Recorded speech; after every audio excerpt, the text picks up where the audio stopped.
আপনাদের কাছে শুধু দোয়া চাচ্ছি, আর খবরগুলো ইনশাল্লাহ শেয়ার করে দিবেন। দর্শক, এখন একটা বিষয় নিয়ে খুবই চর্চা হচ্ছে, সেটা হচ্ছে অ্যাটম বম, পারমাণবিক বোমা, যেটাকে কেন্দ্র করে এখন কত কি চলছে।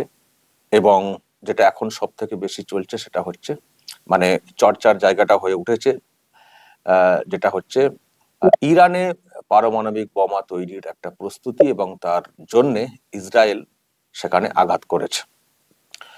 তো এখন এইসব নিয়ে তো চর্চা হচ্ছে যে অনেক দেশ ইতিমধ্যেই পারমাণবিক শক্তিধর হয়ে গেছে, আবার কেউ কেউ হওয়ার চেষ্টা করছে, তার মধ্যে ইরান, যেটাকে বিপদ হিসেবে দেখছে ইসরায়েল, এবং সেই জন্য পারমাণবিক বোমা তৈরির আগেই এই যে যেসব প্রকল্প রয়েছে ইরানের, সেগুলোকে ধ্বংস করার চেষ্টা করছে, বা ইরানকে একটা সবক দেওয়ার চেষ্টা হচ্ছে যে এই সব করবে না, এইসব করলে তাহলে কিন্তু বিপদ রয়েছে, আমরা কিন্তু এটাকে সহ্য করব না। নিশ্চয়ই দেখছেন আপনারা দর্শক, এইসব নিয়ে যুদ্ধ লেগে গেছে।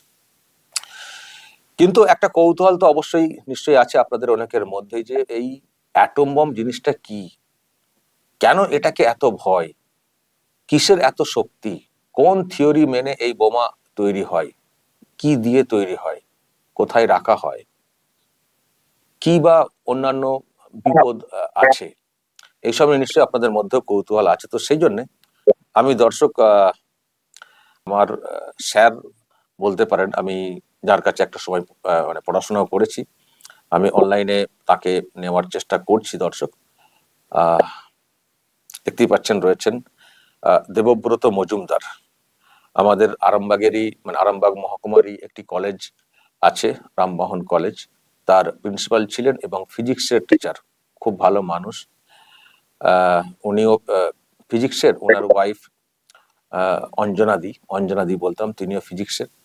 অঞ্জনাদি আমার স্কুলের শিক্ষিকা ছিলেন, যেখানে আমি এইচএস দিয়েছি, খুব ভালো পড়াতেন। আর উনি পাশেই কলেজ রয়েছে, সেই কলেজের। স্যার, আপনাকে অনেকদিন পর আবার দেখছি অনলাইনে, ভালো লাগছে, অনেক কিছু মনে পড়ছে। অনেকদিন পর দেখছি আপনার চেহারাতে অনেক বদলও ঘটেছে। কিন্তু আপনাকে আমি অনলাইনে নিলাম, আপনার এই নিয়ে অনেক মানে আপনার পড়াশোনা আছে আমি জানি, আর আমরাও এইচএসে খানিকটা পড়েছিলাম অ্যাটম বম সম্পর্কে, মানে ফিজিক্সে। তো আমি একটু জাস্ট বেসিক ধারণা, হয়তো বিরাট কিছু ধারণা আমিও চাইবো না, তো একটু যদি ব্যাখ্যা দেন যে মানে অ্যাটম বম জিনিসটা অ্যাকচুয়ালি কি, এটা কিভাবে তৈরি হয়, কেনই বা এতটা এটাকে ভয়ঙ্কর বলা হচ্ছে। আমরা কিছু মানে কিছু বলতে একটা উদাহরণ আমাদের আমরা জানি, জাপানে হিরোশিমা এবং নাগাসাকিতে দুটো জায়গাতে অ্যাটম বম ফেলা হয়েছিল 1945-এ, আমাদের মনে আছে, 6 আগস্ট এবং 9 আগস্ট। মনে আছে বলতে আমরা তো আর দেখিনি, মানে শুনেছি আর কি, যেগুলো আমরা চর্চার মধ্যে থেকে শুনেছি। তো জিনিসটা একটু বলুন টেকনিক্যালি, যে অ্যাটম বম বলতে কি বোঝায় এবং কোন থিওরিতে এই বোমা তৈরি হয়। অ্যাটম বোম খুব টেকনিক্যাল ব্যাপারটা খুব বেশি আমি জানি না, মোটামুটি ভাবে যেটা মূল বিষয় সেইটাই আমি বলবো। সেটা হলো যে যখন যখন কেমিক্যাল বোম, যেগুলো সেই কেমিক্যাল বোম গুলোতে কেমিক্যাল রিয়াকশন হয়, কেমিক্যাল রিয়াকশনে পরমাণুর মধ্যে যে ইলেকট্রন যারা আছে তাদের একটা রিডিস্ট্রিবিউশন হয়, এবং তার ফলে তা থেকে শক্তি বেরোয়। সেইখানে যে শক্তি বেরোয়, আর যখন এমন হয় যে পরমাণুর নিউক্লিয়াসের, মানে পরমাণুর ভিতরে নিউক্লিয়াস যেখানে প্রোটন নিউট্রন আছে, সেইখানে ওটা এমন ভাবে ভাঙে যাতে নাকি নিউক্লিয়াসটাই বদলে যায়। সেই ক্ষেত্রে সেখান থেকে যতটা আগে যা ভর ছিল, পরে ভরটা তার চাইতে তুলনায় একটু কমে যায়। এই একটু কমে যাওয়াটা এমনই, যেটা শক্তিতে যদি পরিণত হয় তাহলে সেটা অনেক শক্তি। মানে এই শক্তি সম্পর্কে একটা আমি খুব প্রাথমিক এস্টিমেট দেবো। সেটা হচ্ছে যে শক্তিটা টিএনটি তে সাধারণত বলা হয়। টিএনটি মানে হচ্ছে ট্রাইনাইট্রোটলিউনের ব্যবহার করলে যে শক্তি বেরোয় সেইটা। তা টিএনটি বলতে, টিএনটি পরিমাণ হচ্ছে 1 কোটি 1 বিলিয়ন 1 কোটি লিটার জলকে যদি 0°C থেকে 100°C তোলা যায়, তাহলে যতটা তাপ উৎপন্ন হবে সেটা হচ্ছে 1 TNT। এই জাপানে যে বোমাগুলো ফেলা হয়েছিল তাদের ছিল 15,000, আর সেকেন্ডটা বোধহয় একটু কম, 12,000-এর কাছাকাছি TNT এনার্জি ছিল। মানে কি পরিমাণ তাপ এটা উৎপন্ন হলে তবে এতটা জল 0° থেকে 100° মানে ফুটে যেতে পারে, এবং সেটা খুব কম সময়ের মধ্যে, তো যার জন্য খুব তাড়াতাড়ি চারদিকে প্রচুর তাপ উৎপন্ন হয় এবং সবকিছু গরম হয়ে গিয়ে অনেক বেশি মানুষ মারা যায়। এগুলো, এটা হচ্ছে প্রাথমিক একটা ব্যাপার। আর এরপরে আর একটা ব্যাপার হচ্ছে যে এই যে জিনিসটা বলতে আমি নামগুলো বলি একটু। ইউরেনিয়ামের একটা আইসোটোপ 235 আর প্লুটোনিয়াম থেকেও হয়। তা এই দুটো এরা ভেঙে যে পদার্থগুলো তৈরি হয় সেই পদার্থগুলো আবার খুব রেডিও অ্যাক্টিভ।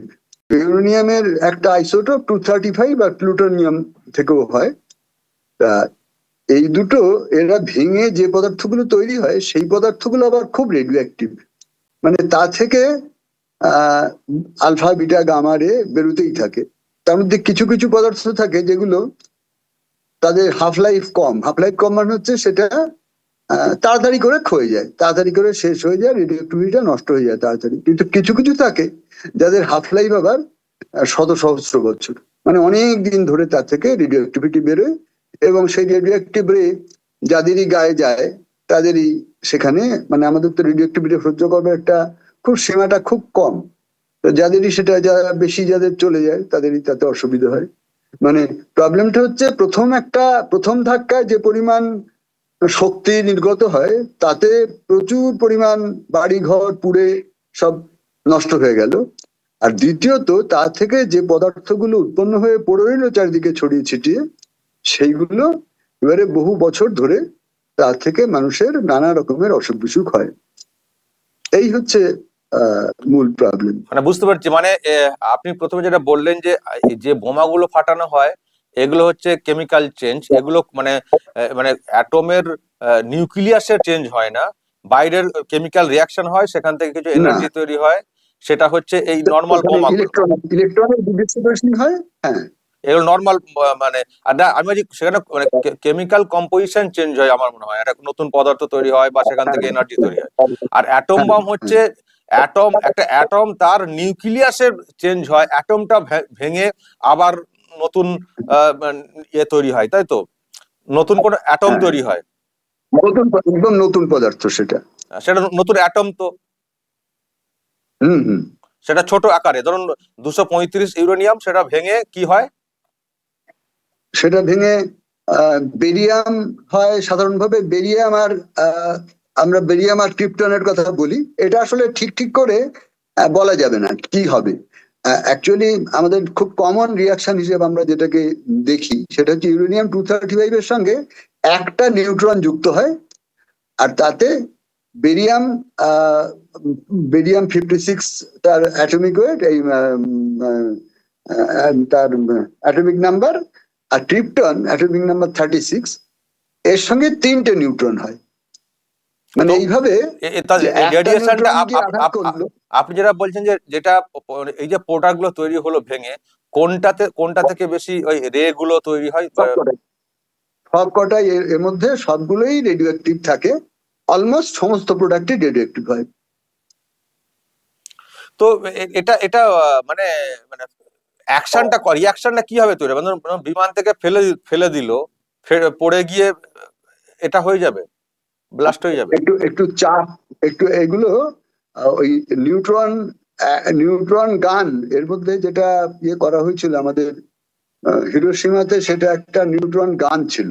মানে একটা হতে পারে যে নিউট্রনটাকে একটু দূর থেকে কোনোভাবে পাঠানো হলো, আর একটা হতে পারে যে ওতে চাপ লেগে নিজেই এই রিয়াকশনটা শুরু হয়ে যায়। রিয়াকশনটা শুরু হওয়ার পরে হয় কি, এই যে প্রথমে একটা নিউট্রন গিয়ে ধাক্কা দিয়ে একটা ইউরেনিয়ামে, এবারে তার থেকে 3টে বা 2টো বেরোলো, এবার সেই 3টে বা 2টো সেগুলো আবার পরে আবার একটা ইউরেনিয়ামে ধাক্কা দিল। এমনি করে প্রথমে যতগুলো দিয়ে শুরু হচ্ছে, এই কয়েক সেকেন্ডের মধ্যেই তার তুলনায় অনেক বেশি সংখ্যক ফিশন হয়ে যায়, মানে এটাকে ফিশন বলে, পরমাণু বিদারণ মানে বলে। এটাকে এই আমরা বলি পরমাণু মানে বিদারণ বিভাজন, বিভাজন, বিভাজন বিভাজন, বাংলাতে। হ্যাঁ, পরমাণু বিভাজন, হ্যাঁ আর একটা সংযোজন যেটা, সেটা তো হাইড্রোজেন বোমা, সে তো অনেক বেশি হ্যাঁ হ্যাঁ, এনার্জি তৈরি করে। সেটা অনেক বেশি। হ্যাঁ, সেখানে সেখানে চারটে হাইড্রোজেন অ্যাটম মিলে একটা হিলিয়াম তৈরি করে। আর ওই যে যে ভরগুলো, চারটে হাইড্রোজেনের ভরের থেকে হিলিয়ামের ভরটা কম, যার ফলে ওখানে যে এক্সট্রা ভরটা, সেই ভরটা শক্তিতে রূপান্তরিত হয়। এই যে রূপান্তরিত হয়, এই ব্যাপারটা কিন্তু প্রথম এই সমস্ত হওয়ার অনেক আগে, মানে প্রায় 30-40 বছর আগে, আইনস্টাইনের একটা ইকুয়েশনে উনি দেখিয়েছিলেন যে ভর শক্তিতে রূপান্তরিত হলে, এম ভর যদি শক্তিতে রূপান্তরিত হয়, তাহলে এম ইন্টু সি স্কোয়ার পরিমাণ শক্তি হবে। মানে এম হচ্ছে ভরটা, আর সি হচ্ছে আলোর বেগ। তা আলোর বেগ যেহেতু খুব বেশি, যদি কিলোমিটারে বলি তাহলে 3 লক্ষ কিলোমিটার/সেকেন্ড, যার ফলে আহ ওই সামান্য একটু ভর, সেই ভরটাই যখন শক্তিতে রূপান্তরিত হয়, তখন তার থেকে প্রচুর শক্তি আসে। ই ই ই ই এই ইকুয়াল জন্য টু এমসি theory-টা, স্কোয়ার, যেটা E equal to MC square যেটা বলা হয় থিওরি। হ্যাঁ হ্যাঁ, এইটা হচ্ছে, এটা আইনস্টাইন এইটা প্রপোজ করেছিলেন, এবং সেটা তো পরে নিশ্চিতভাবে সত্যি প্রমাণিত হয়েছে আমাদের যে আমরা ভর। অ্যাটম বম তো শুনেছি, হিরোশিমা নাগাসাকিতে পড়েছে। হিরোশিমাতে যেটা ফেলা হয়েছে সেটা মনে হচ্ছে কি লিটিল বয় ছিল, আর নাগাসাকিতে ফ্যাটম্যান, যেটা আমরা যতটুকু জানি 9 আগস্ট। হ্যাঁ, কিন্তু এরকম ছিল, হাইড্রোজেন বোমা হ্যাঁ। কি, হাইড্রোজেন বোমা থিওরিটিক্যালি হয়তো আমরা শুনেছি, কিন্তু হাইড্রোজেন বোমা কি কোথাও হয়েছে? না না না, কোথাও কোথাও কোথাও ফেলা হয়নি। হাইড্রোজেন বোমা হয়েছে বলেই সবাই বিশ্বাস করে। হাইড্রোজেন বোমা মোটামুটি ভাবে সুপার পাওয়ার যাদের বলা হয়, সুপার নিউক্লিয়ার পাওয়ার, তাদের কাছে আছে বলেই বিশ্বাস করে লোকে। তবে কোথাও হাইড্রোজেন বোমা পড়েনি। হাইড্রোজেন বোমা টা মানে সত্যি সত্যি বলতে গেলে, নিউক্লিয়ার সংযোজনের ফলে হাইড্রোজেন বোমা হয়। হাইড্রোজেন চারটে হাইড্রোজেন নিউক্লিয়াস সংযোজনের ফলে। এবং সেইটা করতে গেলে যে টেম্পারেচার লাগে, সেই টেম্পারেচারটা ইনিশিয়ালি প্রডিউস করতে হয় আবার ওই ফিশন রিয়াকশনের মধ্যে দিয়ে। ফিশন রিয়াকশন করে ইনিশিয়ালি একটা হাই টেম্পারেচার তৈরি করতে হয়, তবে হাইড্রোজেনটাকে যুক্ত করা যায়। তারপরে দুরকম আপনি খুব বলছেন। ডিটেলস আছে, না, ডিটেলস এত জানার দরকারও নেই, আমি যেটা দর্শকদেরকে আমি বোঝাচ্ছি। সেটা জানিও না, আমি সেটা জানি না। আমি আমি যা বুঝলাম স্যার, একটু আপনার সঙ্গে মিলিয়ে নিচ্ছি। আমি সিম্পলি দর্শকদেরকে বোঝানোর জন্য, যে আমরা যে বোমা দেখি সেটা হচ্ছে কেমিক্যাল, ওটাও কেমিক্যাল রিয়াকশন। কেমিক্যাল রিয়াকশনের ফলে কেমিক্যাল কম্পাউন্ড নতুন তৈরি হয় এবং সেখান থেকে এনার্জি হয়। আর এটা হচ্ছে অ্যাটমের মধ্যে চেঞ্জ আসে, অ্যাটম বোমা। অ্যাটমটা ভাঙে, ভাঙার পরে নতুন অ্যাটম তৈরি হয়, কিন্তু মাঝখানে ভরের কিছু লস, মানে যেটাতে শুরু আর ভাঙার পর যেটা পাওয়া যায়, সেই ভরে কিছু গ্যাপ হয়, মানে সেই ভরের নতুন জিনিস পাওয়া যায় না। ওই যে ভর যে লস হয়, সেটাই এনার্জিতে কনভার্ট হয়, এটা আপনি বলছেন, সেটাই এনার্জিতে কনভার্ট এটাই হয়। এটাই মানে ইউরেনিয়াম সেটাই ভেঙে যে দুটো আরো অ্যাটম তৈরি হচ্ছে, এই অ্যাটমের যে ভর প্লাস মাইনাস করলে যা ছিল তার থেকে যেটা তৈরি হচ্ছে, যেটা মাইনাস হয় নতুন প্রোডাক্টের যোগ করে, তো যে ভরটা মাইনাস হচ্ছে সেটাই এনার্জিতে কনভার্ট হচ্ছে। এটাই হচ্ছে মেন শক্তি। আর এটা হচ্ছে অ্যাটম বম। আর এটা হচ্ছে মানে বিয়োজন বা বিভাজন প্রসেস, যে অ্যাটমটা ভেঙে মানে একটা ভেঙে অনেক অ্যাটম ছোট ছোট তৈরি হচ্ছে, আর মাঝখানে সঙ্গে এনার্জি তৈরি হচ্ছে। আর যেগুলো বেরোচ্ছে সেগুলো আবার অনেকটাই রেডিও অ্যাক্টিভ। তো সেই রেডিও অ্যাক্টিভ থেকে অনেক সময় এইসব গামা এক্স রে গুলো বেরোয়, ক্ষতিকারক রে, যেগুলো শরীরে ক্ষতি করে। এটা হচ্ছে বিয়োজন প্রসেস, মানে একটা ভেঙে অন্য জিনিস তৈরি হচ্ছে, মাঝখানে এনার্জি। আর হাইড্রোজেন বোমা সেটা হচ্ছে যে সংযোজন পদ্ধতি, হাইড্রোজেনের একাধিক, সেগুলো সংযোজন করা হয়। সেই সংযোজনের প্রসেসে একটা এনার্জি তৈরি হয়। কিন্তু সেটা করতে গেলে আগে বিয়োজনের একটা সিস্টেমের মাধ্যমে একটা এনার্জি তৈরি করতে হবে, তারপরে সংযোজনটা করা যাবে। কিন্তু সেটা সংযোজনটা করলে আবার অনেক এনার্জিও তৈরি হবে। এই হচ্ছে প্রসেস। তো দর্শক স্যার, তাই তো? হ্যাঁ, মোটামুটি এটাই, ওটা ঠিক আছে। মোটামুটি বুঝলাম। আমি শুধু একটা কথা বলে শেষ করব আপনার কাছ থেকে জেনে, সেটা হচ্ছে যে এই যে ইউরেনিয়াম, আমি দেখছিলাম যে বলা হচ্ছে যে ইউরেনিয়াম কি সমৃদ্ধ করা বা পরিশোধন করা, পার্সেন্টেজ বাড়ানো, তা না হলে অ্যাটম বম তৈরি করা যায় না। নর্মালি 6%, 3% এরকম হয়, এটা আস্তে আস্তে ইরান নাকি 60% করে ফেলেছে, আরো চাই 90%। 60%ও বোমা তৈরি করা যায়, কিন্তু অতটা এনার্জি হয় না। কিন্তু 90% হলে আরো ভালো অ্যাটম বম তৈরি হয়। এই যে সমৃদ্ধ করা বা পরিশোধন করা যেটা বলা হচ্ছে, এই ব্যাপারটা যদি একটু বুঝিয়ে বলেন যে এতটা সময় কেন লাগছে অ্যাটম বম। আমার কাছে যদি ইউরেনিয়াম থাকে তো আমরা তো দিনান তো আমরা বোমা তৈরি করতে পারি, কিন্তু সেটা তো বলা হচ্ছে না। বলা হচ্ছে যে তৈরির জায়গায় চলে এসছে, এই যে জায়গায় আসতে এত দেরিটা কেন হয়, আমি সেটা জানতে চাইছি।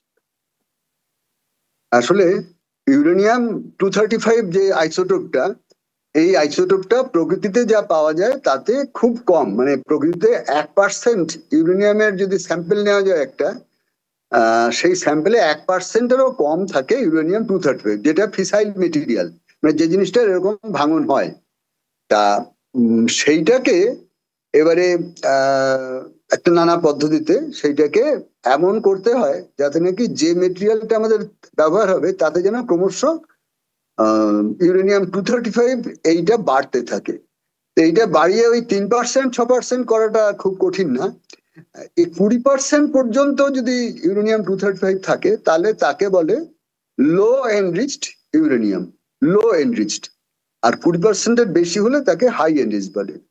এই হাই এনরিচড ইউরেনিয়াম মানে 20%-এর বেশি ইউরেনিয়াম 235 থাকলে তা থেকেই কিন্তু বোমা তৈরি করা যায়, কিন্তু সেই বোমা আকারে অনেক বড় হয়ে যাবে এবং তার কার্যকারিতা অনেক কম হবে।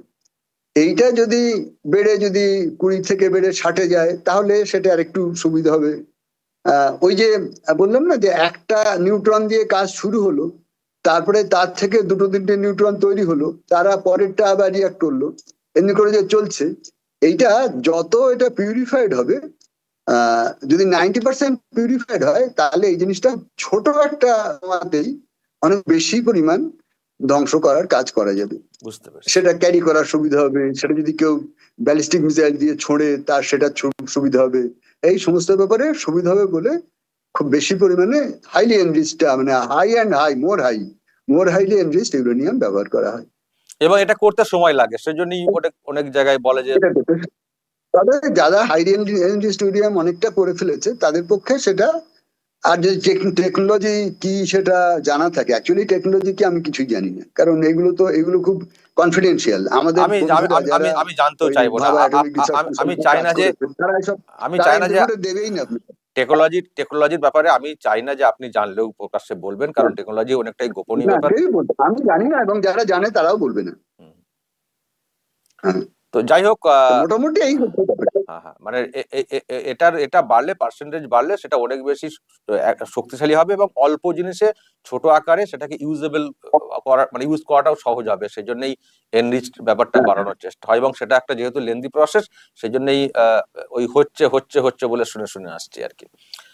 আর তুলনায় কম এনরিচ দিয়ে কিন্তু ওই আমাদের যেটা নিউক্লিয়ার রিঅ্যাক্টর যা দিয়ে পাওয়ার তৈরি হয়, হ্যাঁ, সেটা তুলনায় কম এনরিচড ইউরেনিয়াম দিয়ে করা যায় কাজটা। এবং তখন ওই যে দুটো বা তিনটে নিউট্রন বেরোলো, ওই নিউট্রন গুলোর মধ্যে কয়েকটাকে কোনো না কোনো ভাবে, বিভিন্ন পদ্ধতি আছে তা দিয়ে আটকে দেওয়া হয়।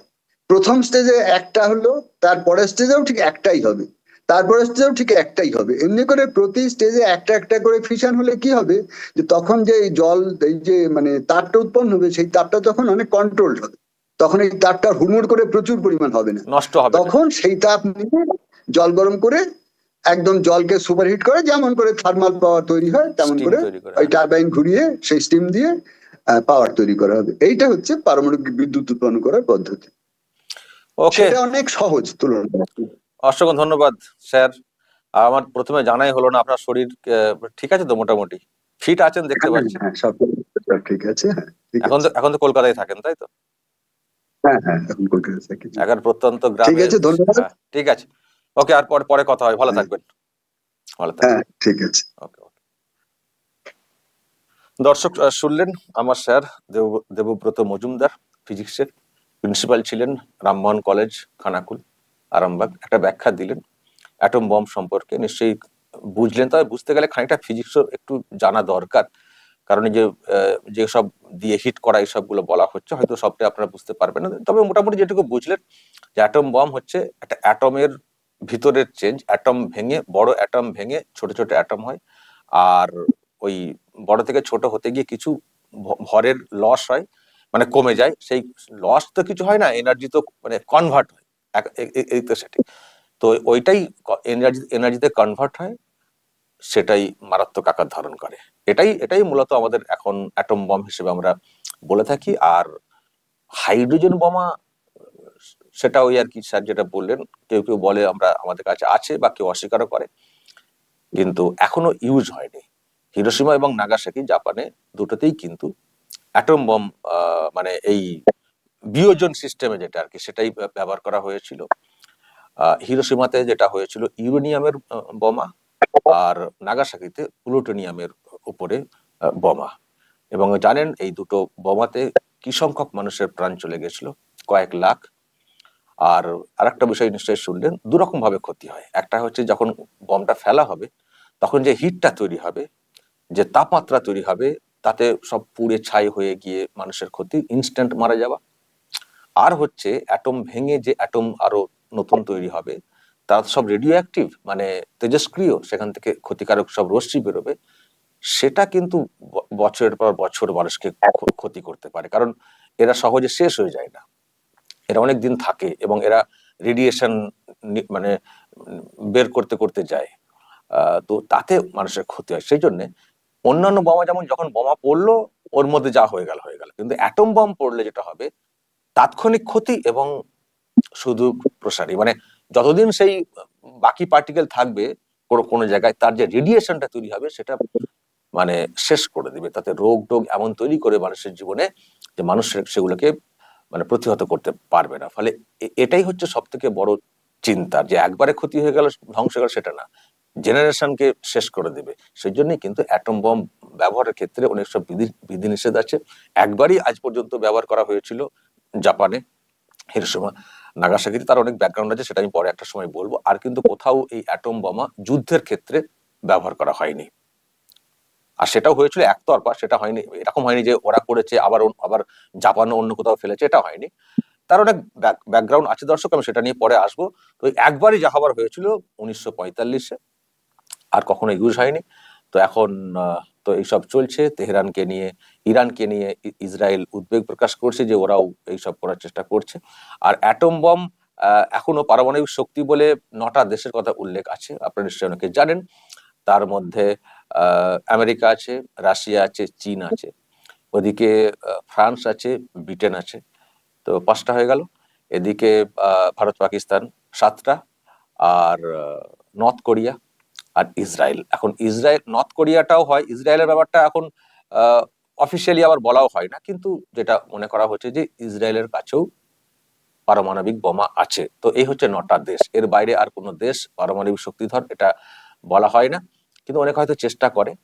তো যেহেতু এইসবের অনেক নেগেটিভ অ্যাঙ্গেল আছে, তো এটাকে কন্ট্রোল করার চেষ্টা হচ্ছে, পারমাণবিক সব চুক্তি করা হচ্ছে, যাতে করে এগুলোর, যেহেতু এইরকম নেগেটিভ ক্ষতি এত কিছু আছে, যাতে এগুলোকে কেউ সহজে ইউজ করতে না পারে। কিন্তু ওই একটা সমস্যা থাকলে গরম দেখানো যাবে, যেটা পাকিস্তান ভারতকে গরম দেখানোর চেষ্টা করছিল।